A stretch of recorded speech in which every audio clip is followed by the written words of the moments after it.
surrounding the boards at Newfields. 7 members have resigned since the mysterious departure of their CEO. I-Team 8 senior investigative reporter Richard Essex reports.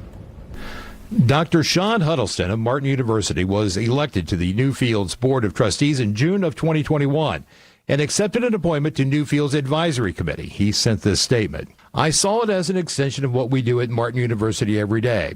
I saw an opportunity to help people see themselves in a space they didn't know was for them, accepting of them and supportive of their interests. For Martin, that's people who have not felt embraced by higher education. For Newfields, it was the museum and gardens."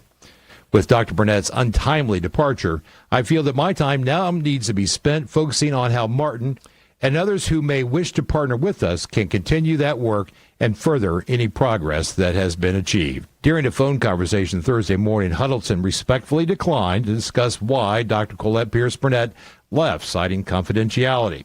Huddleston was a member of the Board of Trustees, the governing body of the museum. Late Wednesday afternoon, 4 members of Newfields Board of Governors resigned, none of them offering an explanation on why.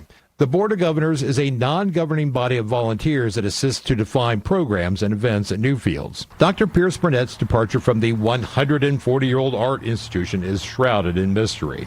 She was the first black woman to lead the museum and replace Charles Venable, who resigned after a controversial job posting that explained one of the job duties as maintaining the museum's traditional core white art audience. Pierce Burnett's sudden departure without explanation drew the ire of dozens of protesters, and nearly 20 organizations signed a statement condemning the decision. In Indianapolis, Richard Essex, Wish TV, I-Team 8.